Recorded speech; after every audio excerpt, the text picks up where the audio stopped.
Kahit nandyan o wala yung impeachment, wala na talagang investor confidence dito sa ating bayan. Kung nakikita nyo, bagsak ang foreign direct investment sa ating bayan, no? Kaya wag nila ako gawing rason kung bakit pangit ang takbo ng ating ekonomiya ngayon sa ating bayan. At saka, this is not accountability because impeachment, dalawa lang yung penalties dyan. Removal from office, tsaka perpetual disqualification from government service. Walang penalties dyan dahil walang kaso dyan.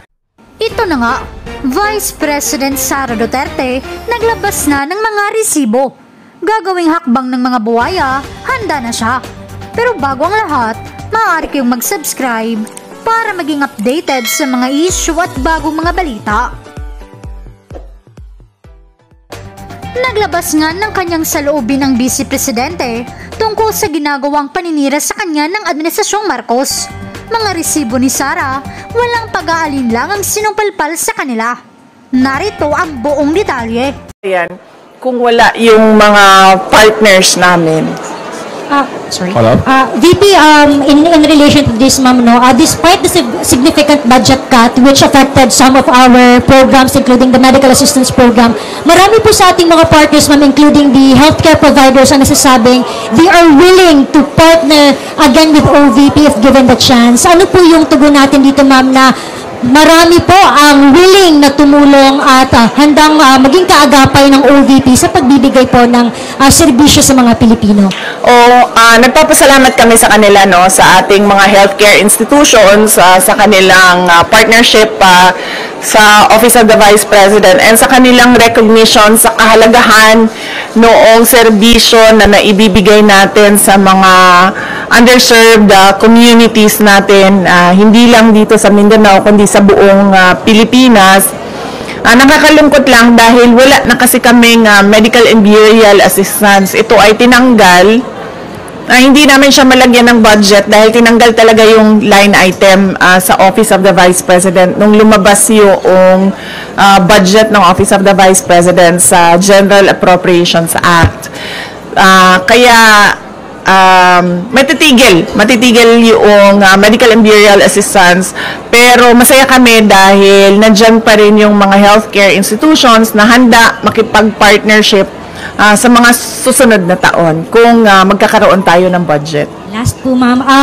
VP, with our strong partnership with various sectors, ano po yung maaasahan ng ating mga kababayan mula po sa tanggapan ng pangalawang Pangulo in the next coming years, especially katungkol sa mga GIDA area, ma'am? Oo. Patuloy pa rin ang mga proyekto at programa ng Office of the Vice President. Nawala lang yung medical and burial assistance at nawala yung feeding program natin, ang Pansarap feeding program natin dahil hindi na talaga namin ma-stretch yung budget na inilaan para sa Office of the Vice President. Pero lahat ng ibang pang mga budget, lahat ng iba pang mga proyekto kung nakikita nyo, ay tutuloy pa rin sila. In fact, sa aming 1 million trees na sana ay target ngayong 2028 matapos, no, 1 million. Kung nakikita nyo kanina, approximately nasa 800,000 na tayo. So, expectation namin ay matatapos natin ngayong taon ang 1 million trees para sa ating bayan mula sa Office of the Vice President at sa ating mga partners. At ang usapan na lang namin ay itutuloy pa rin namin yung tree planting beyond sa target namin na 1 milyong puno. Okay. Thank you. Next question, Katrina Domingo, ABS-CBN. Good morning, VP. Good afternoon, VP. Ma'am, magkano po yung hihingi na budget ng OVP sa 2026? And ano po yung flagship programs considering na nawala na yung iba? Sa 2026 budget, submit kami ng proposal na 733 million na pesos. Hindi siya kalayuan doon sa approximately 700 million na ibinigay noong nakaraang taon para sa Office of the Vice President. Hindi siya malayo sa 2025 budget ng Office of the Vice President. Ma'am, follow-up, bakit po hindi kayo nag-propose ng mas mataas na budget? Bakit po virtually retained na lang? Dahil inaasahan ko naman na hindi ibibigay yung budget ng Office of the Vice President dahil nga hindi naman kami kaalyado ng administrasyon. At nakita na natin yon noong nakaraang taon na syempre kung hindi ka sumusunod, hindi ka kaalyado, ay hindi ka mabibigyan ng pondo para sa mga proyekto ng opisina mo. Kaya nagdesisyon ako na kung ano yung budget na ibinigay ngayong taon na ito ay yun din yung budget. Naglagay lang kami ng konti para sa inflation, yun din yung budget para sa susunod na taon dahil ayaw kong napapahiya at pinapahiya yung mga ibang personnel ng Office of the Vice President, lalong-lalo na kapag nandun na sila sa House of Representatives or sa Senate na nakaharap yung ating mga miyembro ng Kongreso. Last follow-up on this topic lang. Ma'am, haharap pa rin po ba kayo sa budget panel given na hindi naman po kayo nang hihingi ng additional funds for next year?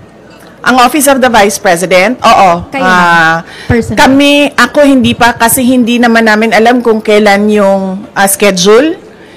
Wala pang ibinigay na schedule para sa Office of the Vice President sa mga hearings, no? So mahirap sumagot kapag hindi natin nakikita kung may conflict yung schedule, but definitely haharap yung Office of the Vice President sa pagsumite ng budget namin at yun. Okay. Next question, Arjun Relator, GMA News. Fine Buntag, VP. Ma'am, with a slim margin, ma'am, with the proposed ninyo na 2026 budget with 2025, meaning po ba na retained lahat yung mga programs and project na ipapatupad next year? At paano po yung nangyari dun sa mga partners natin, dun sa mga slashed or reduced programs with 2025, ma'am?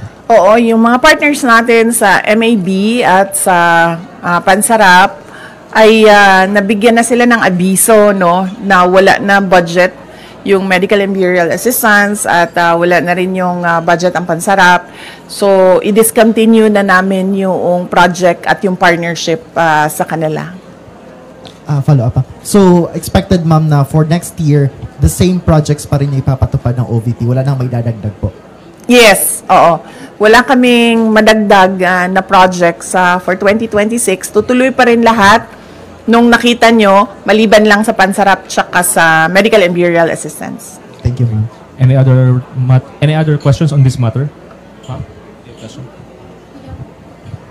Good morning po, Ma'am VP. Ang question ko po ay may kinalaman po sa case po ni former President Duterte. Any other questions with the institutional topic? None? So, let's move with the next topic. Kat, you have the next topic. Yeah.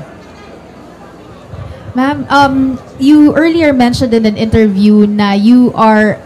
Ma'am, para iterate na lang yung comment nyo regarding the call for some senator judges to inhibit, specifically those daw po na who you endorsed in the 2025 midterm elections. Okay. Hindi kasi tayo pwede magpa-inhibit ng mga tao, ng mga senators, hindi kasi tayo pwede magpa-inhibit ng mga senator judges based on bias. Dahil ang posisyon lang naman ng isang tao is you are for or against, Inday Sara, no? Kung ganun ang ating basehan sa inhibition, ay dapat din natin ipa-inhibit ang mga senators na meron ding bias against Sara Duterte, no? Tulad na lang ni Senator Risa Ontiveros na in a public speech, sinabi niya na kailangan talaga ano ba term na ginamit? Kailangan burahin or kailangan wasakin, kailangan sirain, gibain ang pamilyang Duterte. So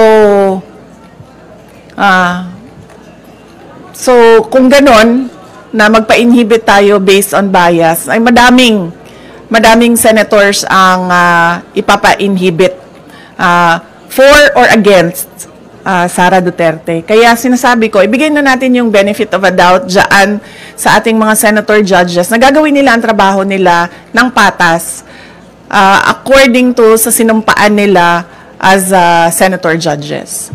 Follow-up question. The Makati Business Club and other business groups are urging the Senate to continue your impeachment trial, to convene your impeachment trial. Sabi nila, it will show accountability, it will boost investor confidence. Your response to that call of the business sector?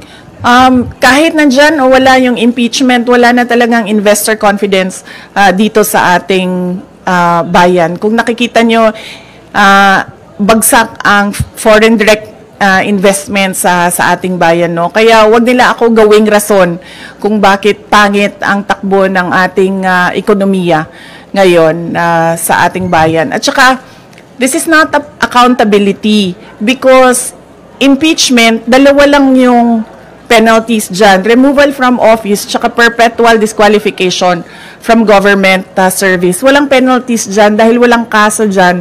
Ang impeachment ay removal process ng isang impeachable officers. Kung gusto talaga nila ng accountability, ay mag-file ng mga kaso dyan sa mga korte. Alam naman natin at alam naman nila na yung mga pirma ng mga congressman, unang-una, hindi nila binasa yung articles of impeachment. Pangalawa, marami sa kanila ang tumanggap ng budget o pera kapalit ng kanilang signatures. In fact, madami sa kanila ang umamin na may kapalit yung kanilang pagpirma doon sa articles of impeachment. So if we are to talk about accountability by business groups, dapat questionin din natin kung paano ginawa yung articles of impeachment at paano pinasa yung articles of impeachment papunta doon sa Senado. Okay. Any more questions regarding the impeachment matter? Sir?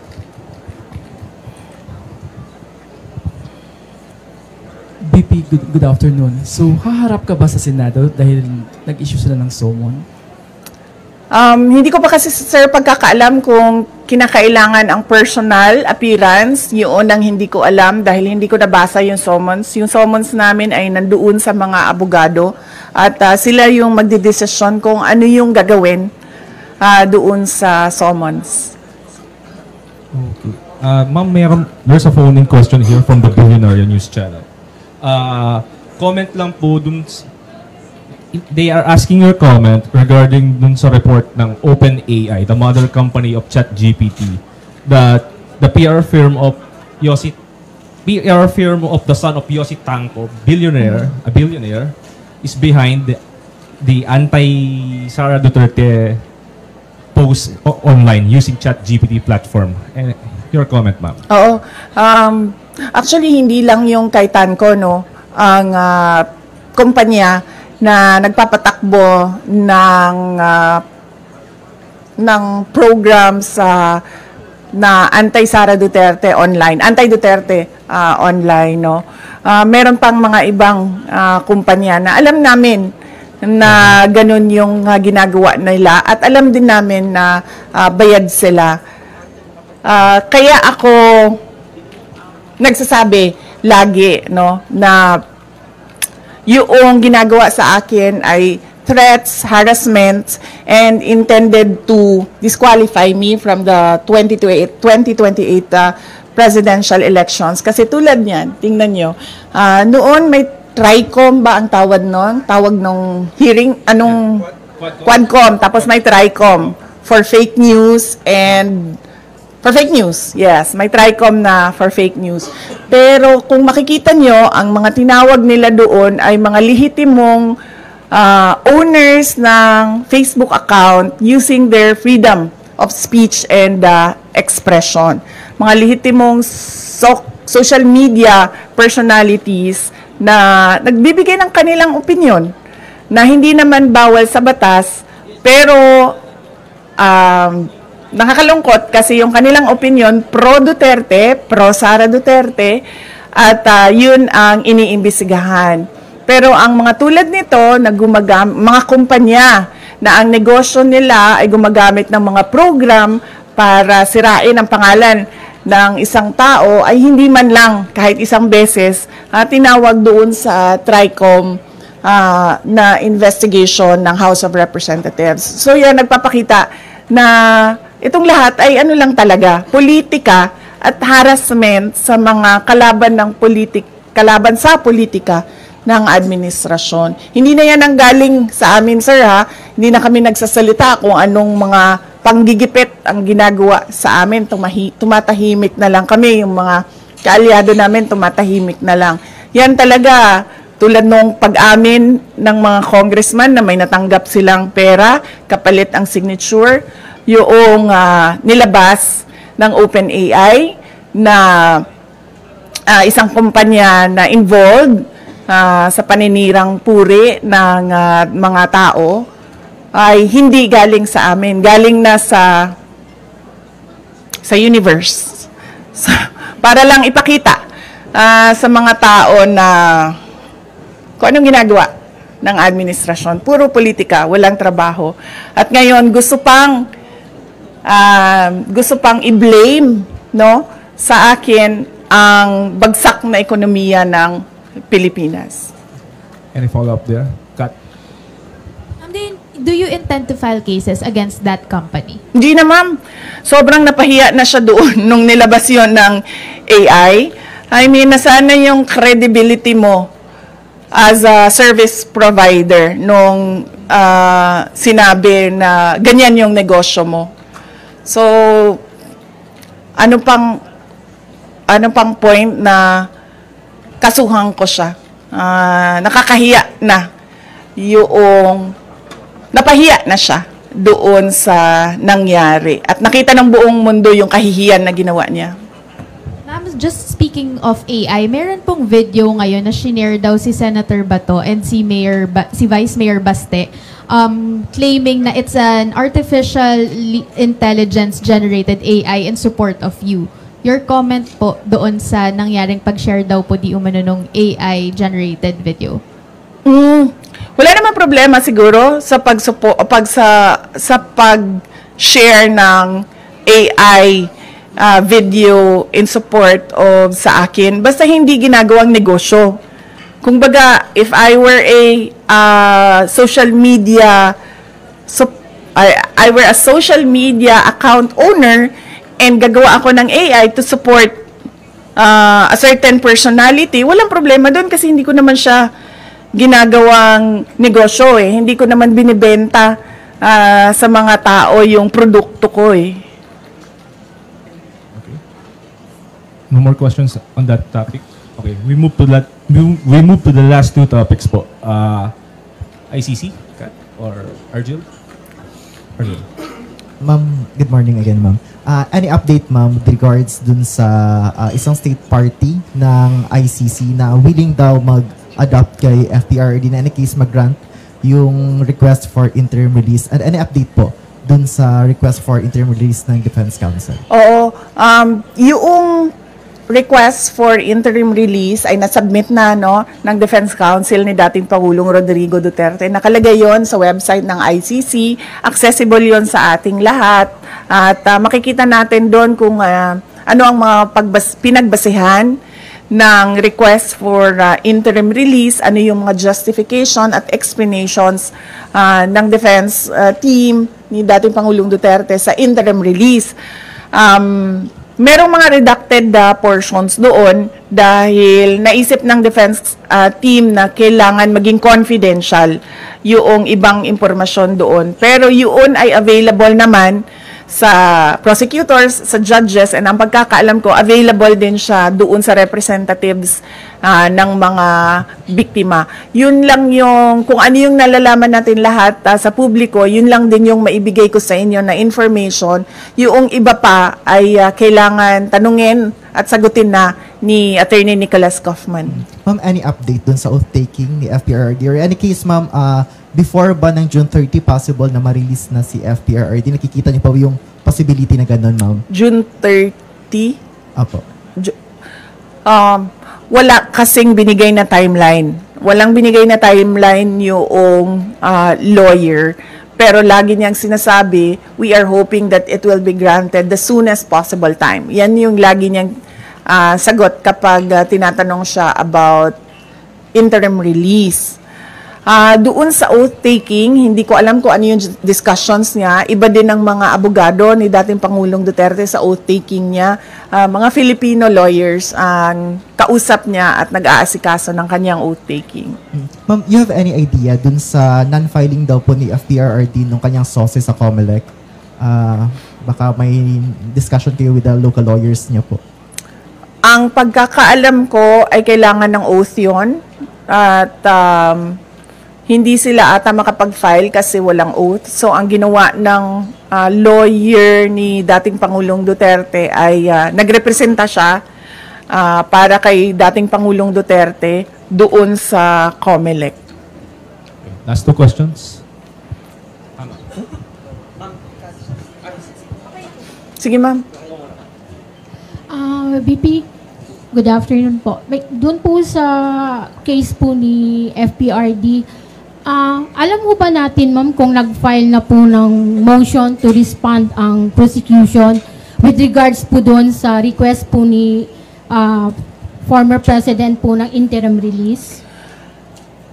Alam ko po ba, ma'am? Hindi ko po alam, ma'am, kung sumagot na po ang prosecution, no? Pero sigurado po ako malalaman natin yung sagot ng prosecution dahil public po yung filing ng request at sigurado po public din yung sagot ng prosecutors. Follow up po, ano po ang reaction po natin doon po sa request po ni FPRD with regards to the interim release? Ang sa akin lang naman is makakabuti talaga sa kanya yun, ma'am, dahil 80 years old na siya at hindi lahat ng pangangailangan ng 80 years old ay nabibigay ng ICC detention unit dahil siya din ang kauna-unahang ICC detainee na ganun ang edad na medyo hindi lang siya senior, super senior na siguro ang tawag sa kanya, ma'am, dahil 80 years old na siya. So, mas maigi siguro na meron siyang interim release wherein meron din siyang available na mga nurses and caregivers na mag-assist sa kanya. Last question po, Ma'am BP. Meron ho kasing lumabas na parang statement o balita quoting FPRD na parang hindi siya interesado dun sa oath-taking o yung gagampanan yung kanyang role bilang mayor ng ano. Nag-react po si Attorney Conti, sinabi po niya hindi daw po siya naniniwala na hindi interesado si Pangulong Duterte na umupo bilang. Ano pong masasabi po natin dyan, ma'am, sa comment ni Attorney Conti? Ang Conti, malapit na sa Castro, no? Papunta na siya doon. Magkamali ka lang ng spelling, Castro na yung Conti na yan, eh. Hindi ko alam, ma'am, bakit hindi siya naniniwala. Pero kasi, hanggang ngayon, wala pang oath si dating Pangulong Duterte, no? So, hindi pa namin alam dito sa Davao City kung mag-oath ba ang pinili namin na mayor ng Davao City. So, on that note, yun lang ang pinagbabasehan namin. Sa ngayon, hindi siya uupo kasi wala pa siyang oath. Antayin natin siguro until June 30 kung may oath o wala si dating Pangulong Duterte. Next question, Ms. Ruth. Okay, thank you, sir. VP, nagkausap na ba kayo ni Attorney Guanzon? Kasi parang sa mga post kasi niya, she's very willing to act as your spokesperson. Yes, oo. Nag-comment na rin ako na nagpapasalamat ako sa pagtulong at suporta ni Attorney Rowena Guanzon. Pero sa ngayon kasi kung napansin niyo, walang spokesperson ang Office of the Vice President o kahit ako man. Kaya hindi ko rin masagot yung tanong about sa spokesperson dahil matagal na kami walang spokesperson at hindi na papag-usapan sa Office of the Vice President ang magkaroon ng spokesperson. Thank you, ma'am. Second po, si Mayor Baste, inappoint siya as president ng PDP Laban. Napag-usapan ba sa family, VP? Hindi. Ngayon ko lang, actually kanina pagbigay sa akin ni JC ng information, doon ko lang nalaman no, na inappoint siya as acting president ng PDP Laban. At hindi kasi ako member din hanggang ngayon ng PDP Laban, kaya hindi ako makakomment kung ano yung desisyon ng partido with regard to their internal matters. Are you expecting, upon Baste's assumption as acting president ng PDP, are you expecting that she will invite you as part of the PDP? Matagal na ako in-invite, ma'am, sa PDP na nandito pa si dating Pangulong Rodrigo Duterte. Last year, July, nung nag-resign ako sa Department of Education, inibita na ako ni dating Pangulong Duterte. At sinabi ko sa kanya na pag-iisipan ko, pero hanggang ngayon, wala pa akong decision, ma'am. Mainly because, nakita niyo naman yung nangyari sa akin, ma'am, di ba, no? So, parang ayaw ko nakausap yung mga politiko. Lalong-lalo na pag magkasama kami sa isang grupo. So, wala naman, I have nothing against everyone. In general lang, sa akin. At mas gusto ko yung ganito ako, yung sinasabi ko lagi na I'm single and ready to mingle in terms of politics. Kesa sa yung nakatali ka sa loob ng isang grupo. So, hanggang ngayon, ma'am, wala pa akong desisyon kung papasok ako ng PDP. Last question, Kat. Ma'am, take us through the process lang nung pag-select nung third country that will host former President Duterte should the interim release be given. Ano po yung considerations na tinake for you to pick which country? Hindi ko alam eh. Kailangan si Attorney Nicholas Kaufman ang sumagot noong tanong na yan para comprehensive yung sagot niya kung paano umabot na merong request for interim release at merong country na nakausap. Pero ma'am, paano po ba yun? Parang binigyan ng choices yung family or may isang choice lang po? Walang binigay na choices sa family at walang tulong siya galing sa ICC. Lahat ito ay tulong lang galing sa grupo ni dating Pangulong Rodrigo Duterte. Okay, thank you, ma'am. Thank you.